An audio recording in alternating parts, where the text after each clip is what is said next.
welcome back to One on One with Mr. U. Of course, I'm your host, Mr. U. If you've joined us for the first time, upper right-hand corner of your screen, the QR code, we can grab all of our shows from past to present and catch up on how we do our interviews and who we're talking to around the world. Like our guest today. Our guest today is an expert in trauma-informed leadership, burnout prevention, and workplace wellness. A registered nurse, educator, and wellness strategist with more than 20 years, of expertise in healthcare leadership and higher education. Founder of the Melanie Gray Solutions and her signature Stop It method. Let's welcome to the show, Dr. Melanie Gray. Dr. Gray, how are you today? I am wonderful, Mr. Mustafa. It is such a pleasure to be here with you and your fine and wonderful audience. We're going to have a great conversation. We got a lot to talk about. I want to try to get into as much as we can with the time frame we have today. So let's try to, it's not going to be in any kind of order or anything. I just like a lot on my mind. But hey, get it out. We talk a lot about, now I've been somebody who's been a long timer in the workplace. I would say that I am learning how to reframe that time and see it for what it was and not actually how it felt to me in the moment. But you talked about, when we're having our pre-interview talk, you're talking about valuing yourself as much as your work. Why are professionals struggling to do that? Because no one ever, you don't wake up as a kid. When you're a kid, your parents teach you one day you're going to have a job. One day you're going to have to take care of yourself. People ask you when you're 2, what do you want to be when you grow up? Oh, brother. No one asks you about your character. No one tells you what impact you want to make. Is what do you want to do? So this mindset of job and my value is associated with what I do and become in the workplace. It is ingrained into us so early that it's what we actually live, breathe, and think through from kindergarten, preschool through college and beyond. Wow.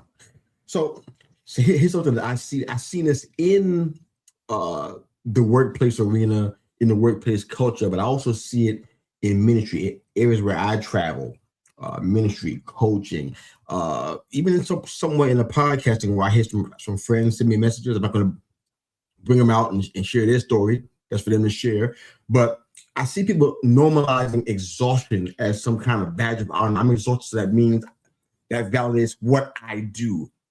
How do we stop glorifying burnout? Help us out with that, because that's not a good situation. Well, first burnout means you just never stop, right? You're a match on fire. You never stop burning. And so how do you change that? You have to make a decision. You have to put the same effort into valuing yourself, putting yourself on your calendar, setting healthy priorities, the same effort that you use to get a degree, to get a promotion, to get a home, you have to have that same value for yourself, and it's effort. And if you think about it, you attained those goals by having a plan and sticking to it. And generally, those goals weren't achieved overnight. Yeah. It took years. It took years to save money to get a home, years to finish your degree, years to become acclimated in your profession, and on and on. So we have to understand that with dedicated, consistent effort into ourselves, we can change. But you have to realize, one, that you can, and that you do not have to burn out. You do not have to buy the lie that everyone places on social media, everyone at work, that you're getting all your messages from the outside and not listening to yourself. You can stop. I got that. So we're definitely going to talk about burnout and chronic stress and recovering from these things, because I think it's going to be a very important part of what you bring to the table, Dr. Gray. But I want to ask you a question about trauma. Tell me, in your estimation, what trauma looks like in the places where you've been able to work and help people, because trauma means different things to different people. Yes. What's that mean for you? So from the perspective of trauma-informed care, I want to help people understand the impact of historical and multi-generational trauma on who people become, how they show up. We're in February, African American History Month. I can use that as an example. Okay. The historical and multi-generational trauma of African Americans from slavery through Jim Crow, coming across through civil rights, segregation, and affirmative action being now taken down, made illegitimate by the government. All of these are traumatic impacts that impact how we show up as a people, and it has an impact on our stress levels, and it had an impact on stress levels. When you also add the impact of the social drivers of health being as Black people not having the same access, we are then having more stress, and we cannot have access to good food, access to health care, access to education, good jobs. We're being marginalized. That ongoing stress has an impact on how people show up. So then when you think about why do people the impact of that affects our health, affects our behaviors, affects our sensitivity to emotional safety and being safe. It impacts how we show up at work, because maybe we don't know how to respond to certain situations because we're the first one. So we have to think about historical and multi-generational trauma. And those traumas can also be not only the historical impact, not only the fact that we're marginalized often through the social drivers of health, but then you also add the family dynamics. And then you add what the impact of chronic stress has done on our bodies. There's a field of study, Mr. Mustayu, that talks about epigenetics. And epigenetics is a study of how the genes change due to stress.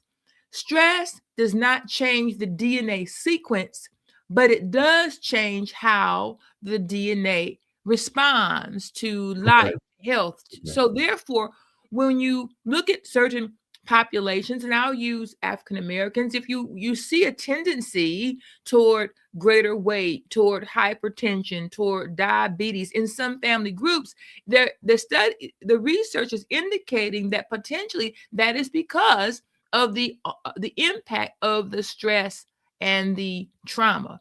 And when we're defining traumas, we're talking about community violence, the social drivers of health, divorce, family divorce, and just on and on. It's not just an accident. Yeah. Trauma comes in many forms. Definitely. What great point there. One thing that I also seem to see, it's not even really about us so much. I think this is really universal, but it feels like people are not just physically, but emotionally depleted, and they have no idea that this is happening. They feel certain things, but they don't know how to compartmentalize what they're feeling and why they're feeling it. Can you kind of share some signs of somebody depleted? Yes. What do you see as signs? People have to listen to their bodies. Now, if you're having gut pain, you're bloated, you're constipated, you're having muscle aches, you're not sleeping, you see yourself gaining weight, your hair is falling out, you're snapping at people, you don't even understand why you're responding certain ways, it's because potentially you are at a point of breaking, of burnout. But you're so used to pushing through, because that's what many of us have been taught to do. Just push through. I know myself, I got so used to pushing through, I thought my exhaustion was just how it was for me, until I started getting rest. And I'm like, this is what it feels like to be normal. I'm going to keep this up. I love that. So from your standpoint, because of your expertise, what's some strategies that you can kind of have healthy boundaries so you're not getting too over invested in doing things for other people so much, whether it be people in your family or in industry, in corporations, and make sure you take care of yourself? That's really important. I think it's really important in 2026, to be real with you. Absolutely. Like I said that. Yeah. So I love to sing. So can I just tell you, you gotta wanna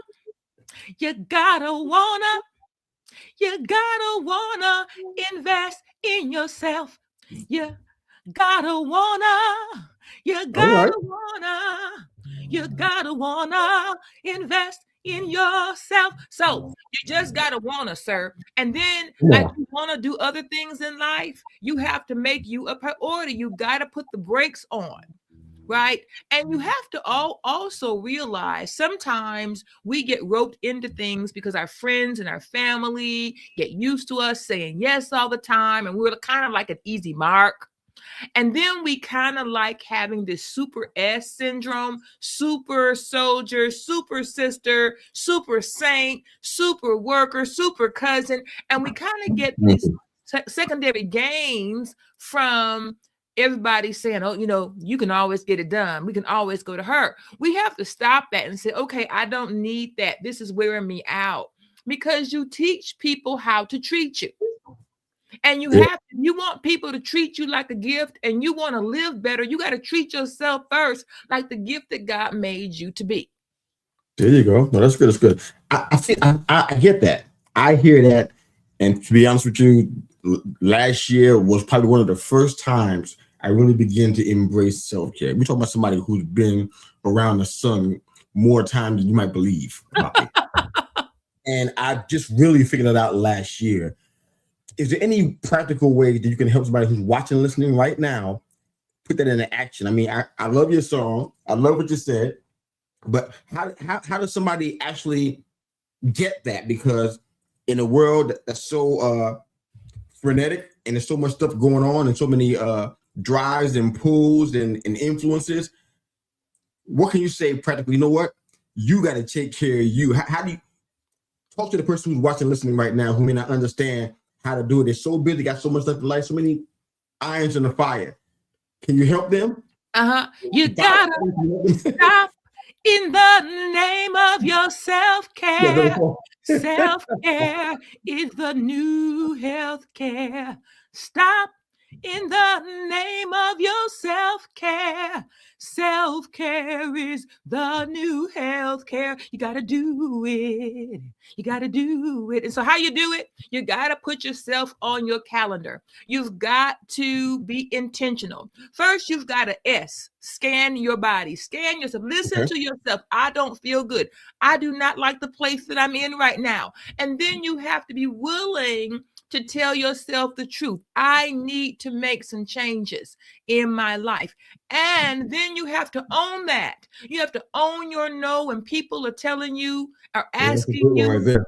That's a good one right there. You got to own your no. No is a full sentence. And you have to mean it.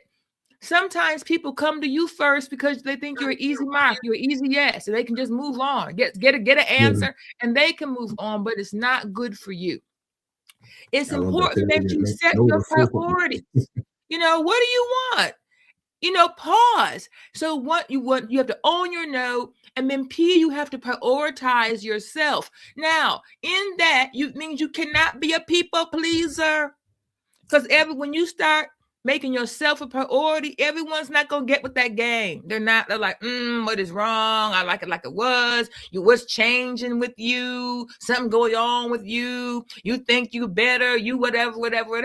It doesn't matter. Everyone can't go with you the distance. So in order to take care of yourself, you must be willing to be still and prioritize yourself. And then you have to be intentional.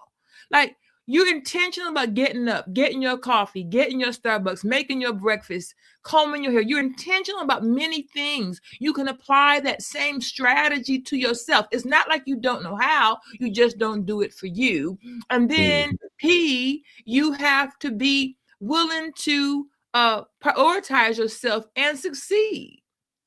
You have to be willing to transform. T, you have to be willing to transform. It's a change. Love that. So what was your turning point? The moment you realized, you know what? I got to get my energy back. I got to redirect this in the right way, look at success differently so I can avoid the whole burnout, stress traumatic type of situation that we all experiencing. What was your turning point for you? My turning point was when my father had a stroke, and Oh, I was on my rise to do this whole nurse exec thing. I was going up the ladder. I could see it. I could taste my next promotion. And then my father, when he got sick, I said, I cannot, either I take care of him, but I was feeling tired. But I said, either I take care of him or I put all my energy into this. And I know I can't do both. So I decided to prioritize my father, which caused me to kind of pivot in my career. Stop, I didn't push so hard to go up. I went into higher education, just made a whole pivot so that I had a better lifestyle. And then once I started feeling better, I'm like, oh, I don't hurt like I used to. I can sleep. I started seeing myself feel better. I was able to that's when I actually went back to school and was able to get my doctorate. It was after I stopped pushing so hard and really got to feel what life actually looked like. I like this. All right, so in my circles, I'm hearing so much either questions about or commentary about the nervous system. You talk about resetting it on a daily basis. Explain to those that are watching, listening, who don't have a degree like you, who's not in higher education like you are. Explain to where we can understand it. What does it mean to reset your nervous system, and why do we need to do that? Yes. So if your house was burning down, you'd have to do what? What would you have to do? You won't die. Yeah. You'd have to put the fire out, right? Okay, yeah. So the same is true for burnout. Burnout means that you're never turning off. You're never resetting. You're never going into your parasympathetic nervous system which is your relaxation trigger. You're just always on fire. So one thing you have to do is in the moment, there are moments when you need to reset so you don't go off, so you don't snap, so you don't go into career, turn your career upside down. And then there are times when we need to have planned resets longer term, where we're resetting at home and getting enough sleep, where we're taking our time off and finding time to relax on the weekend versus making the weekend another time to go and do and go and do and go and do. You have to allow your body to reset and relax. You have to breathe. You have to have time to eat well. You have to have time to, hydrate and drink enough water. So even just to be at peace with yourself, to say, what do I really prioritize? What do I really want? Because sometimes we go on autopilot and we just, and for some of us, autopilot don't look that bad. And people think we cruising. Oh, you got it good. You're doing all this. We look making it look smooth on the outside, and on the inside, we're dying. And so we have that truth, that time in which we tell ourselves the truth is really super important. Well, let's get into a little about your stop it method, kind of how you started that. It seems to be central to what you teach. I would definitely want to hear how you help people with that. People who are listening to our show, majority of the time that are watching, listening, they're in some kind of leadership position. You're helping them slow down, set boundaries, and begin to lead with some kind of integrity or excellence, or both, especially in high pressure environments. So tell us how the stop it method works, how did it come about, how are you using it? If you got a story where it worked, that's even great. Yeah. So it came about because I'm that person that people like to talk to, have always liked to talk to where I've worked. And I would sometimes hear people with the same stories over and over again. Yeah. I'm tired. This is going on. I don't know what to do. And finally, I would just started saying, you just got to stop it. You have to make a decision here. And that's really what change and overcoming burnout, resetting ourselves, our nervous system, making ourselves a priority. It's all about a decision to pivot. There's no magic to it. It's just a decision. So you have to be willing to stop what is not working and to find the path that does work for you. And so I began that was my mantra. And so the story about me became, well, Melanie's really good to talk to, but if you don't want the truth, she's not one to go to you. She's not the one to go see. So I Yeah. recommend her, but if you don't want the truth, because she real direct. Now I will say I am direct, but I'm more lovingly direct than I was Yeah. earlier in my career. That's kind of my next question. I see that there's a lot of compassion that's embedded in your work. You also deal with the science as well. Tell me how you kind of bridge the gap between the two of them, because there's some people who are in the medical field, there's doctors in particular, that they kind of they kind of lost their compassion. It's work, it's a job, and they don't think about the human element, I guess you could say, the impact. How are you bridging the science, neuroscience, what have you, and compassion in your work? How are you doing that?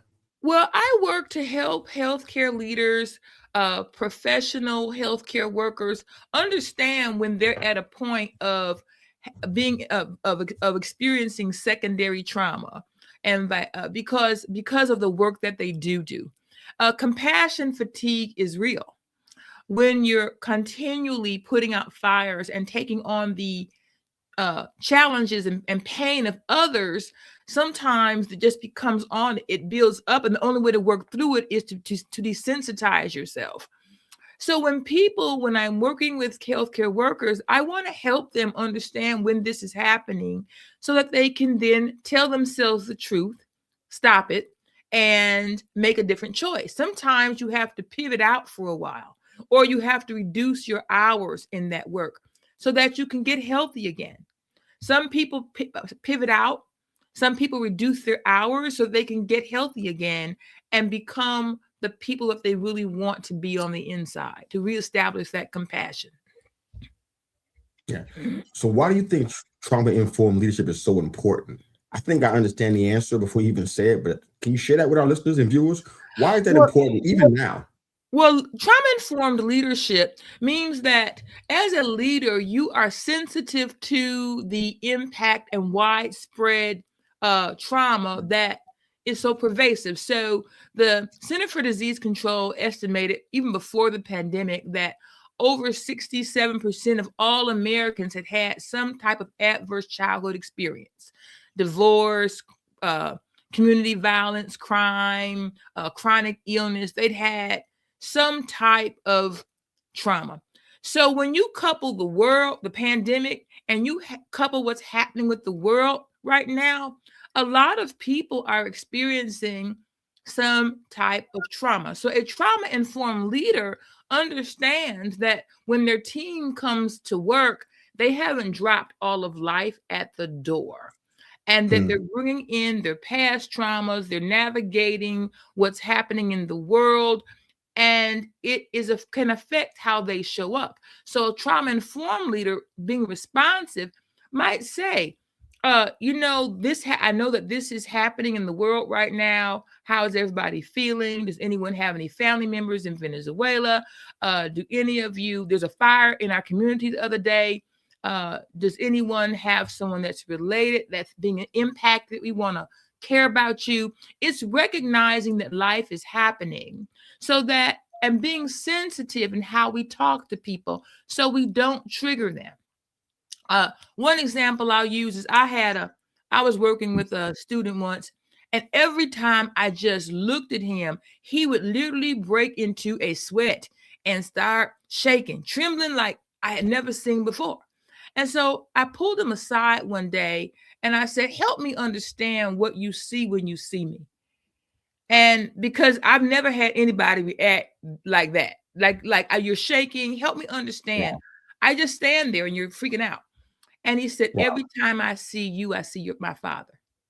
He said, "Every time I see you, and I know you're trying to teach me, I just hear my father berating me and cursing me out and Oh, telling man. me how I can't do this." And I said, "Okay, well, I'm not your father, but I'm glad I understand what you're experiencing. So we have to develop a way to work together to help you work through this."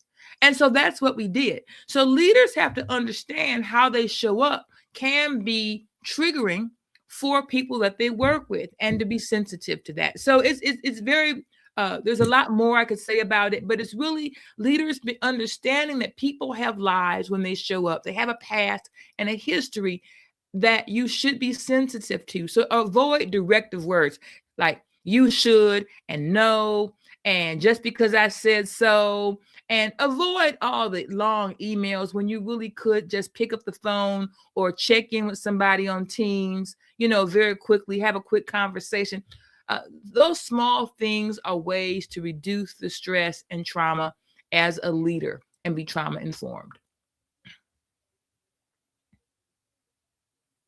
Yeah, that sounds like the kind of workplace that I don't think I've ever seen in over 30 years, where the leader is quote unquote trauma informed. I've seen people try to avoid tough topics that are probably impacting their employees and their company, or they just try to gloss over it quickly so we can get back to work. How rare in your mind is a trauma informed leader? Do you see a lot of them? Because I don't think I've ever met one. Well, there are those individual leaders that read and try to be sensitive and are aware of the value. Culturally, organizations, it takes 3 to 5 years for culture to change. And it's a long-term culture change, a long-term commitment by organizations. But it's my goal to help more organizations see the value in investing in that culture. And that's part of the work that I do. But it's a big commitment. So I have I get organizations that reach out to me, I present to them, and the long-term commitment is where it counts, but that it is worth it. Definitely. We got room for a couple more questions, but if you guys are watching, listening for the first time, in the upper right-hand corner of the screen, the QR code, grab that so you can catch all of the episodes of One-on-One with Mr. U. So you can find out how we kind of do business out here.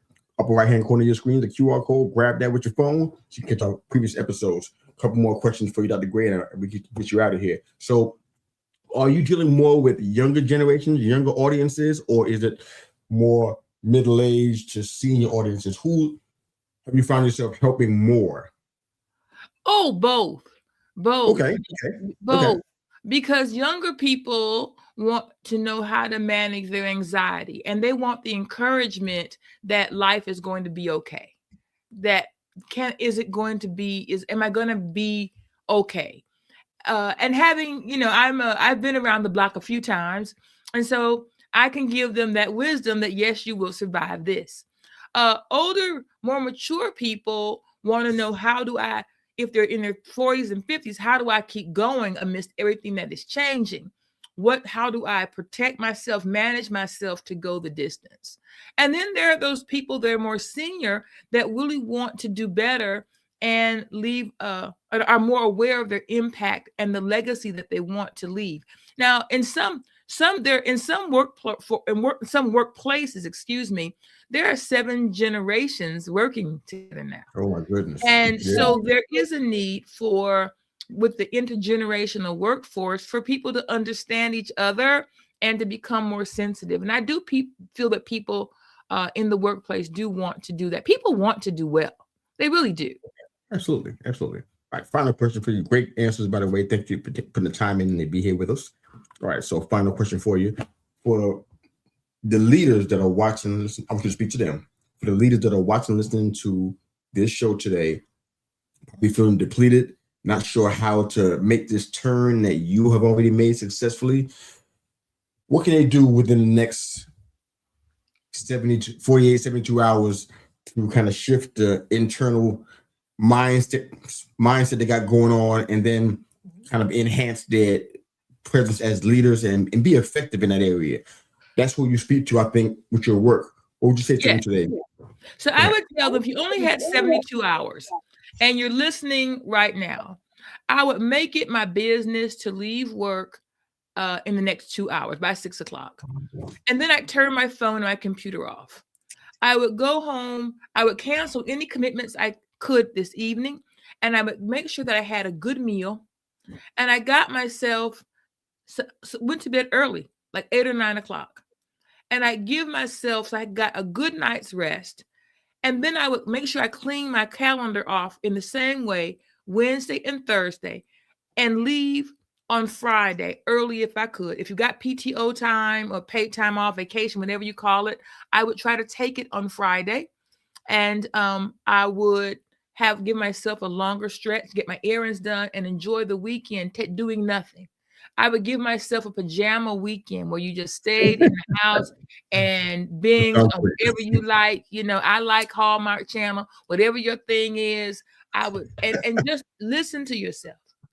You know, if you enjoy spending time with the kids, watch a movie and just relax so that you start the next week more refreshed. And then once you feel you can do that, you can do it again. I love that. Expert in trauma-informed leadership, burnout prevention, and workplace wellness, Dr. Melanie Gray.